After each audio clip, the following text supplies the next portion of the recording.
me estaba tomando un café, bueno, voy a empezar, y estaba reflexionando sobre los errores que he cometido con mi canal de YouTube. Y he dicho, bueno, pues voy a hacer un nuevo episodio de cómo llevo mi marca de 0 a 10K y cuáles han sido esos errores de YouTube, cuáles han sido las lecciones que he aprendido para que tú puedas aplicarlas, corregirlos y sobre todo no cometer los mismos errores que he cometido yo. Así que vamos con ello. No va a ser un vídeo fácil porque me voy a tener que abrir un montón contigo, pero bueno, vamos a ver qué tal sale. Hacer caso a mi síndrome del impostor.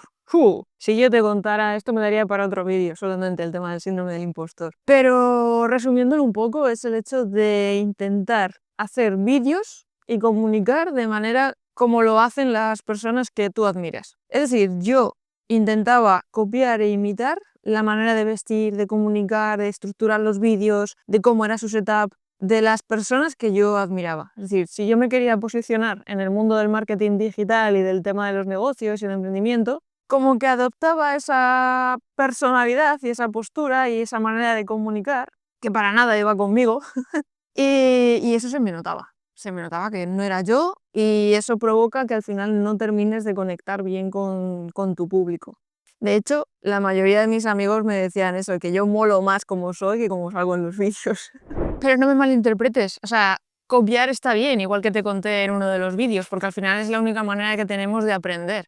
De hecho, los grandes artistas y los grandes pintores lo que hacen primero es copiar los cuadros de los artistas que admiran y luego se modifica y se adapta a tu manera de comunicar, de hacer, de pensar.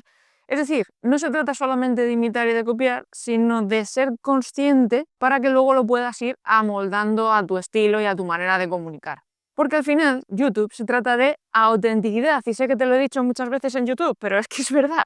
Tú, yo y todos y cada uno de nosotros tenemos nuestra propia manera de hacer las cosas, lo que nos hace auténticos, nuestra manera de ser, nuestra manera de ver el mundo. Y eso es lo que va a marcar la diferencia. Y este es un error que inevitablemente cometemos todos porque como que por educación o por la sociedad tendemos a fijarnos más en nuestras debilidades que en nuestras fortalezas y nos fijamos más en las fortalezas de los demás que en las nuestras propias. Entonces como que vemos que lo que hacen los demás está mucho mejor de cómo lo haríamos nosotros o de cómo somos nosotros o quiénes somos nosotros. Para ello hay un método que funciona muy bien que es conocido como Ikigai. Te lo voy a dejar en la comunidad gratuita de Arkedating Club. Tienes el enlace en el comentario fijado. Entonces, la clave y la lección aquí está en que te centres en tus fortalezas y asumas tus debilidades, porque yo una de las razones por las que imitaba lo que hacían los demás era precisamente para ocultar esas debilidades. El hecho de miedo a que no me consideren profesional, miedo a que me digan que es que no entiendo de lo que estoy hablando. Entonces como que siempre tenía esa necesidad de demostrar algo, intentando esconder la debilidad, por decirlo así. Sin embargo, yo tengo otras muchas fortalezas que, fíjate, no sabía potenciarlas y en el momento en el que empecé a hablar temas de tú a tú, ser yo misma, de quitarme la nave y quitarme un montón de cosas, es cuando el canal ha empezado a despegar. Así que, ya sabes, asume tus debilidades, dale mucha caña a tus fortalezas y comunícalas. Sé tú mismo, demuestra esa autenticidad que te caracteriza. Otro error que he cometido mucho y que sé que la mayoría de los que estáis aquí os pasa es el tema de la organización, de la creación de contenido. Es decir, yo he abandonado muchas veces el canal precisamente por falta de organización. ¿Por qué? Porque yo cuando subía un vídeo me llegaban clientes nuevos y eso hacía que se me ocupara el tiempo atendiendo a esos clientes en lugar de estar creando mi contenido, editando mi contenido, escribiendo los guiones. Y además que esos vídeos, al final el contenido lo estaba creando en mis ratos libres, en mis huecos, en lugar de meterlo dentro de mi rutina, de mis hábitos, de mi propia agenda. Esto es lo que provocaba que yo fuera súper inconstante, que no lograra ser constante con el canal de YouTube. Pero en el momento en que lo he metido dentro de mi rutina, oye, aunque me llegan clientes nuevos, soy capaz de seguir creando contenido. Estoy subiendo 2 vídeos a la semana. ¿Quién me ha visto y quién me ve? Y es porque he metido en mi rutina el crear contenido, es decir, sé las horas y los días a los que voy a dedicar a escribir guión, buscar ideas. De hecho, me ayuda mucho el tema de planificar ideas de contenidos o de vídeos con unos cuantos meses de antelación, de tal manera que no me tengo que parar a pensar qué tengo que publicar o de qué voy a hablar esta semana. Y precisamente porque sé que muchos tenéis este problema de organización, he creado un planificador pensado exclusivamente para creadores de contenido y emprendedores, marcas personales,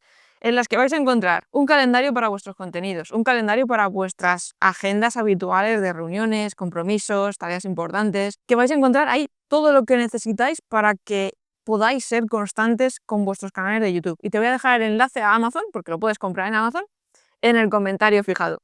De hecho, como sabes, YouTube favorece y premia muchísimo el trabajo a largo plazo. Por tanto, es muy importante ser constante con la creación de contenido. Así que siempre intenta agendártelo dentro de tus agendas y de tus compromisos que consideras importante, como reuniones. Y es que hay un problema, porque cuando creamos contenido con YouTube, pues al final no tenemos a nadie detrás que nos esté obligando, somos nosotros mismos. Y claro, ¿qué pasa? Que dependemos mucho de la motivación, de la energía que tengamos, de las ganas que tengamos. A mí me pasaba. El hecho de estar creando contenidos para los clientes pues hacía que luego yo mis propios contenidos pues no tuviese ganas de hacerlos, obviamente, estaba ya saturada. Pero como lo tengo ahora dentro de toda mi rutina, pues eso me favorece a que después de trabajar con los clientes pueda seguir trabajando con mi propio contenido. Y otra cosa que te va a ayudar un montón es el quitar fricción a la hora de crear contenido, es decir, que tengas tu setup ya preparado, que no tengas que estar colocando la cámara, colocando las luces, colocando el micro. De todas maneras, en la descripción te voy a dejar un vídeo de cómo me organizo yo paso a paso con todos los métodos de productividad. Otro gran error que cometí fue el intentar y querer llegar a todo el mundo, es decir, hablar de un montón de temas dentro de mi canal de YouTube, entre ellos finanzas, emprendimiento, marketing digital, creación de vídeos, todo. ¿Qué pasa? Que a la gente la volvía loca y a YouTube ya ni te cuento. Porque es muy importante que a YouTube le quede claro a quién le tiene que enseñar tu contenido y para eso tiene que saber cuál es la temática y el tipo de perfil al que le puede interesar. Y precisamente mi canal ha empezado a tener ciertas métricas positivas en el momento en el que decidí centrarme en una sola cosa, que fue fusionar todo lo que yo sabía en ayudar a otros a crecer en YouTube. Es decir, todo mi conocimiento en el mundo de la producción audiovisual, todo mi conocimiento en el marketing digital, todo mi conocimiento en el mundo del emprendimiento, de los negocios y de las ventas, lo fusiono en el mundo del video marketing, es decir, en utilizar YouTube como un imán para atraer clientes, crear marcas personales y poder monetizar dentro y fuera de la plataforma. Y aunque suene contradictorio, es mejor que te especialices en un tema con tu canal y si quieres hablar de otros temas hagas otro canal diferente. Pero especialízate en un tema por cada canal. ¿Por qué? Porque al final la gente confiará en ti por ser el canal especializado en un tema, en el experto, el canal experto en ese tema. Y que encima conectan contigo por tu autenticidad, que ya hemos hablado antes de la importancia que tiene eso, y de no copiar a otros, van a provocar que cuando ellos necesiten algo tuyo, es decir, que tengan un problema que tú puedas solventar, van a elegirte a ti antes que a otros, porque al final van a consumir tu contenido y esto es un juego de confianza. Cuantas más horas vean tus vídeos, más confianza van a tener contigo porque más tiempo han pasado contigo. Por tanto, cuando tengan una duda, cuando tengan un problema, al primero que van a acudir es a ti. Así que la lección de esto es que te centres en un tema con tu canal y que tengas muy claro qué público quieres llegar con ello. Porque si no, YouTube no va a saber a quién mostrarte. Piensa que al final no deja de ser una máquina. Y si ya estás liando a tus propios espectadores con el cambio de temáticas y sin saber muy bien a quién dirigirte, imagínate una máquina como YouTube. La vas a volver loca y va a decir, ok, paso de intentar mover este canal porque es que no se aclara ni él. Porque tú cuando tienes una lesión deportiva, ¿a quién prefieres ir? ¿A un médico de cabecera o a un profesional, a un médico profesional experto en lesiones deportivas? A un experto en lesiones deportivas, ¿verdad? Pues lo mismo ocurre con tu canal de YouTube.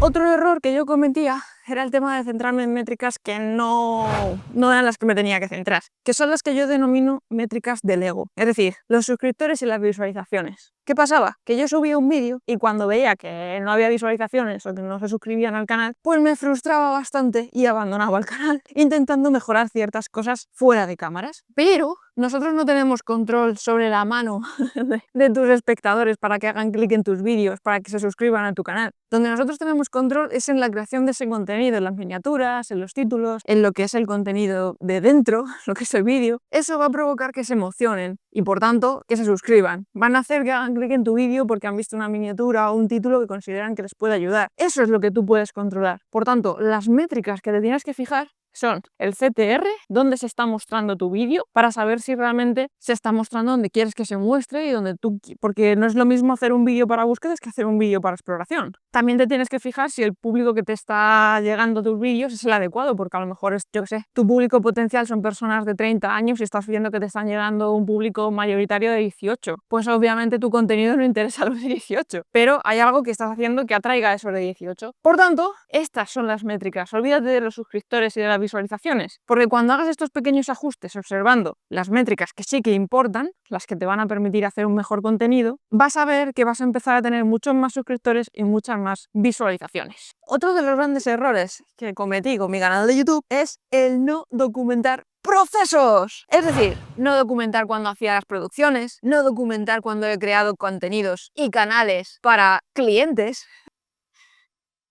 Así que la lección documenta absolutamente todo, porque si yo hubiese documentado cómo he creado los canales de otros clientes, cómo he tenido resultados con esos clientes, cómo he producido cortometrajes, los eventos a los que he asistido tan top, las charlas y formaciones que he impartido, tendría un B-roll para mis vídeos tremendo y además eso genera autoridad y confianza, es decir, poder demostrar mi trayectoria, poder demostrar todo lo que he hecho, pues todavía daría muchísima más confianza y me permitiría tener ya vídeos grabados, porque yo el error que tenía es pensar que YouTube consistía en crear vídeos desde cero, pero no es solamente crear vídeos desde cero. Lo interesante es tener mucho contenido de B-roll para que puedas dar mayor dinamismo al contenido y todavía generar muchísima más confianza con tus espectadores en relación a lo que haces, por dónde te mueves, con quién te mueves. Yo tengo algunas fotos y algunos vídeos, pero no tengo tantos como me gustaría.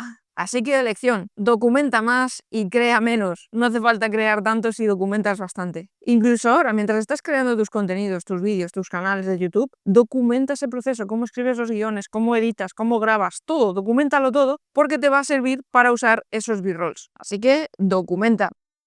Y otro error tremendo que cometemos muchos en YouTube es el hecho de buscar siempre fórmulas mágicas. Es decir, somos demasiado racionales y YouTube no es solamente keywords y títulos súper orgánicos y miniaturas y algoritmos, sino que también tiene una parte de alma, de emoción. Necesitamos conectar con nuestros espectadores, no solamente saber las teorías, necesitamos conectar. Y ese es un error que yo cometía porque me conocía todas las técnicas, todas las estrategias, todas las teorías, pero no conectaba con el público por muchos de los errores que te he comentado antes, como por ejemplo el invitar a otros creadores de contenidos, el no encontrar mi nicho, no encontrar mi voz. Así que, ya sabes, piensa cómo vas a emocionar a tu espectador. Otro error que yo cometí con mi canal de YouTube es el querer tener resultados súper rápido. Y es que cada uno necesitamos nuestros ritmos. Y claro, ¿qué pasa? Que yo me comparaba no solamente ya con los creadores de contenido que decían que habían conseguido resultados en apenas un mes, sino incluso con mis propios clientes, que yo les estaba consiguiendo resultados súper rápido y sin embargo conmigo no era capaz de hacerlo. Y es que cada uno necesita sus tiempos. ¿Por qué? Porque yo, por ejemplo, necesitaba ganar la confianza de hablarle a cámara, la confianza de encontrar mi propia voz, de estar cómoda creando contenido, de saber organizarme esa creación de contenido. Es lo que te decía con el error anterior, no vale tan solo el tema de conocer todas las técnicas y toda la teoría acerca de YouTube. Hay mucha parte emocional, de mentalidad, de productividad que entran en juego y que tenemos que ir trabajando poco a poco, porque YouTube no es una carrera de sprint, es una maratón. Es más, ni siquiera te aconsejo que tengas resultados de inmediato ni rápido. ¿Por qué? Porque todos necesitamos ese proceso de aprendizaje y cuando creces muy rápido puede llegar a ser incluso abrumador, porque vas a llegar a mucha más gente, una gente que todavía no ha visto todos tus vídeos, no conoce tu historia, no te conoce a ti, te está calificando por un solo vídeo y eso puede provocar que tengas bastantes haters. Y esos haters, si no estás preparado mentalmente, puede ser bastante fastidiado gestionarlo. Por otro lado, el tema de la productividad. Si te viene demasiado rápido ese éxito, el seguir en ese nivel y seguir haciendo una producción constante para no perder ese alcance puede ser también muy fastidiado. Así que no busques los resultados inmediatos por todas estas razones. El tema de obsesionarme con la diferenciación. He pasado mogollón de horas pensando cómo diferenciarme del resto, qué hacer diferente. Y es que el tema de la diferenciación siempre nos lo están diciendo: diferénciate, destaca del resto, cuenta las cosas de una manera distinta. Claro, eso hace que al final nos obsesionemos con buscar qué nos hace diferentes, qué nos hace únicos. Cuando en verdad, ya te lo he dicho en uno de los errores más arriba, tu autenticidad, tu forma de ver las cosas, de contarlas, de transmitirlas, de editar tus vídeos, ya te hace diferente, ya te hace único. Así que tampoco te rompas mucho la cabeza buscando esa diferenciación. Sé tú y disfruta del proceso. Ahora bien, con todo esto no quiero decir que estés todo el tiempo evitando el error y al final tengas parálisis por análisis. Equivocarse está bien. De hecho, es una señal de que estás en movimiento. Y por naturaleza, el ser humano aprende mediante el error, el fallo, la prueba y error. Así que esto que te he contado de cuáles han sido mis errores es simplemente para que los tengas en cuenta en tu caso. pero no para que te obsesiones con ello, simplemente como un medio de aprendizaje, de que puedas aprender a través de mis propios errores, pero date la libertad de equivocarte tú también.